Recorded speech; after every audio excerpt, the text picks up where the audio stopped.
હે everyone, good morning, welcome back to my new video. And કેમ છો બધા? આઈ હોપ બધા મજામાં જ હશો.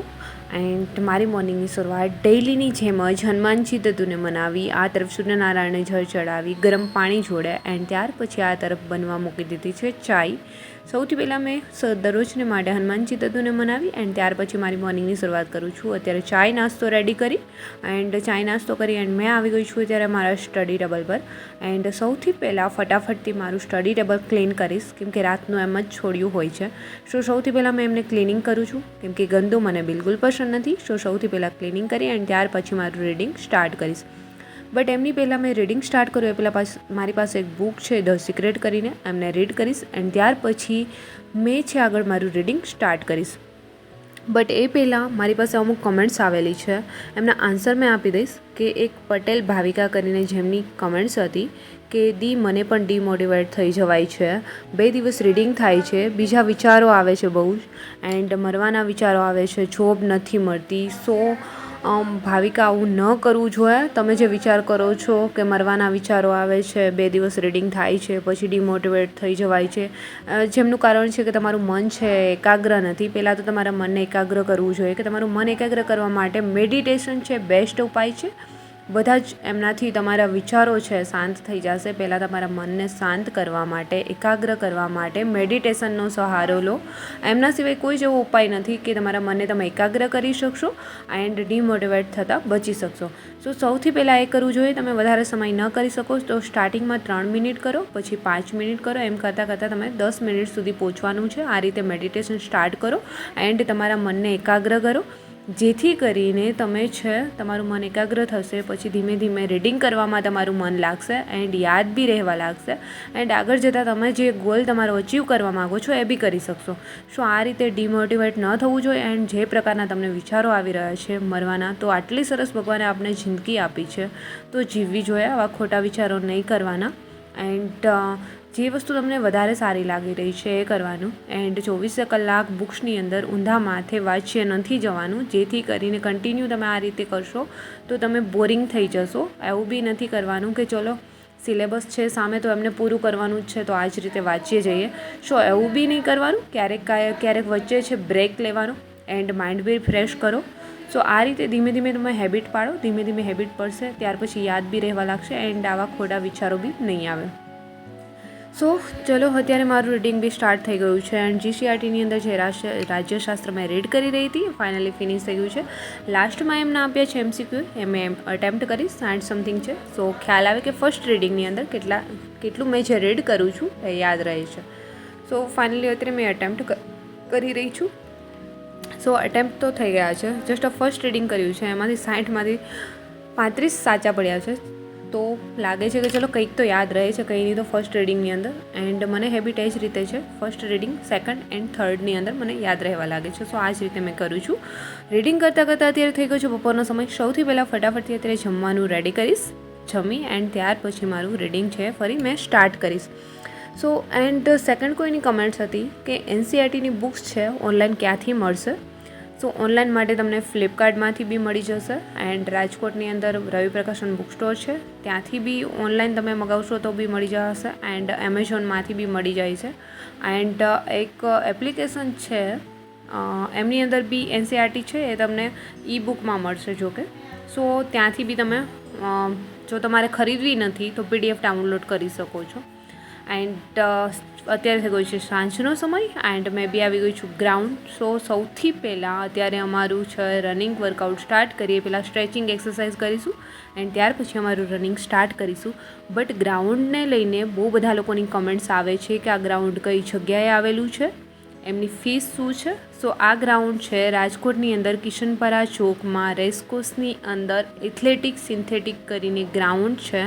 એમની ફીસ છે જ્યારે મંથનો એન્ડ હોય છે 27, 28, 29, 30, આ 4 દિવસની અંદર એમના જે રજિસ્ટ્રેશન કરવાનું હોય છે ઓપન થતું હોય છે. ફીસ 200 રૂપિયા છે. ઓનલાઈન રજિસ્ટ્રેશન કરવાનું છે RMCની વેબસાઇટ પર જઈને. મંથના લાસ્ટ 3 દિવસની અંદર એ ઓપન થતું હોય છે.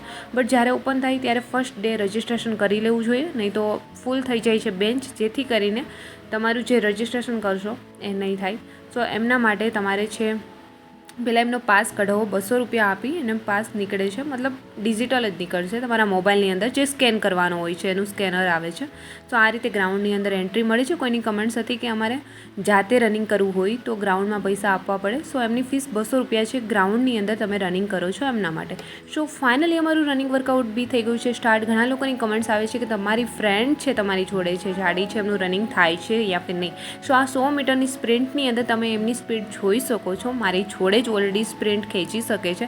ગયા વખતે એમને પોલીસ ભરતીનું ગ્રાઉન્ડ ઓલરેડી પાસ કરેલું છે એન્ડ આ વખત બી થઈ જશે, કેમ કે મેન્ટલી જેટલી સ્ટ્રોંગ છે કે જેમના લીધે એ વર્કઆઉટ, રનિંગ વર્કઆઉટ એ ભલે ધીમે ધીમે ઘણીવાર કરે છે બટ પ્રોપરલી કરે છે એન્ડ કન્ટિન્યુ કરે છે. સો આ વખત બી ગ્રાઉન્ડ તો એમનું ઓલરેડી ક્લિયર થઈ જશે. ગયા વખત બી ગ્રાઉન્ડ ક્લિયર કરેલું છે એન્ડ ફાઇનલમાં અમે લોકો 2-3 માર્ક્સ માટે રહી ગયેલા છે બંને. સો ફાઇનલી ચલો આજનું રનિંગ વર્કઆઉટ બી અમારું ફિનિશ એન્ડ ત્યાર પછી અત્યારે મેં કરીશ લાસ્ટ સ્ટ્રેચિંગ. એન્ડ હા, એક કમેન્ટ્સ કોઈની હતી, મારું જે રાઇટિંગ પેડ છે એ કેટલાનું આવેલું છે એન્ડ કઈ કંપની છે, કંપની મને યાદ નથી, મેં બોક્સ જવા દીધું હોવાથી, બટ એમની પ્રાઇસ 200 રૂપિયા છે. તમારે જોઈતું હોય તો ફ્લિપકાર્ટની અંદર તમને મળી જશે ઓનલાઈન ઓલરેડી. સો ત્યાંથી તમે પરચેસ કરી શકો છો. સો ફાઇનલી ચલો આજે મોર્નિંગ ટુ નાઇટ મારો આ જ રીતે પસાર થયો છે. મોર્નિંગથી જ મારું આ છે રીડિંગ વગેરે જે મારો ટાર્ગેટ હતો જે ફિનિશ કરવા માટે, સો એ ફિનિશ થઈ ગયો છે. 35 પેજ હતા મારા જે ફિનિશ કરવાના એ બી થઈ ગયા છે એન્ડ MCQ 60 સમથિંગ હતા એ એટેમ્પ્ટ કરવાના હતા એ બી ફિનિશ થયા છે. સો આજે મોર્નિંગથી મારો દિવસ બહુ જ સુપર્બ રહ્યો છે એન્ડ સાંજના સમયે આજે રનિંગ બી બેસ્ટ થઈ ગયું છે. So finally morning to night running and reading આજે મારું બેસ્ટ થયું છે. કેવું હોય છે કે ઘણા લોકો કહેતા હોય છે તમારું રીડિંગ બેસ્ટ ચાલી રહ્યું છે, તૈયારીઓ બી બેસ્ટ ચાલી રહી છે, બટ મને બી ઘણીવાર તમારી જેમ મેં બી ડિમોટિવેટ થાઉં છું, બટ મેં ખુદને જાતે સંભાળી શકું છું એન્ડ ખુદને મતલબ જાતે જ મેં મેડિટેશન મેં ડેઈલી કરું છું. ઘણા લોકો મારા વ્લોગ પહેલેથી જોતા હશે, એમને ખ્યાલ હશે મેં ઘણીવાર મેડિટેશન કરું છું તો મારા વ્લોગમાં શૂટ કરું છું એ. એન્ડ મેડિટેશન કરવાથી આપણા મનને શાંત કરી શકાય છે, ભટકતા મનને શાંત કરી એકાગ્ર કરી શકીએ છીએ, જેથી કરીને રીડિંગમાં તમારું મન લાગી શકે. સો ફાઇનલી એટલા માટે મેં હંમેશા તમને કહું છું કે જે લોકોનું રીડિંગમાં મન નથી લાગી રહ્યું એન્ડ એક દિવસ રીડ કરો, 2 દિવસ રીડ કરો, પછી મન ભટકવા લાગે છે, નથી લાગી રહ્યું, એ લોકો મેડિટેશન કરવાનું સ્ટાર્ટ કરો એન્ડ ધીમે ધીમે તમારું બી મન એકાગ્ર થશે એન્ડ રીડિંગમાં બી મન લાગશે. એન્ડ કોઈની કમેન્ટ્સ હતી કે રનિંગ માટે ટિપ્સ આપો. સો તમે જાતે રનિંગ કરી રહ્યા છો તો જ્યારે સ્ટાર્ટ કરો છો ત્યારે સ્લો એન્ડ લોંગ રનિંગ કરવાનું છે એન્ડ સ્ટ્રેચિંગ એક્સરસાઇઝ ખાસ કરવાની છે, જેથી કરીને મેં સ્ટાર્ટ કર્યું છે તો તમને છે કોઈ બી બોડીમાં છે ઇન્જરી ના આવે, ખાસ ધ્યાન રાખવાનું છે.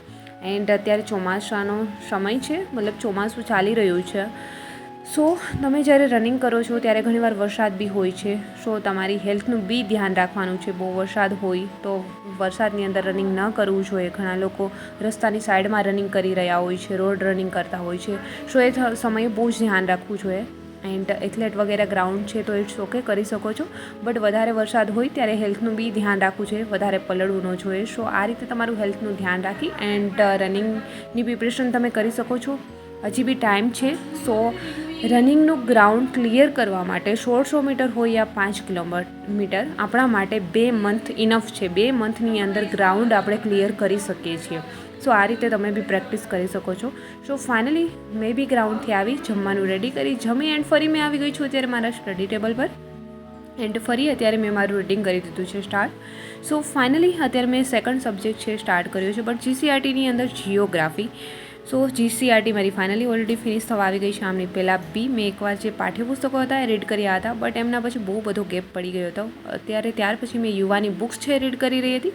સો ફાઇનલી એ બી ફિનિશ થવા આવી જશે એન્ડ આઈ હોપ કે તમારા લોકોની પ્રિપરેશન બી બેસ્ટ ચાલી રહી હશે.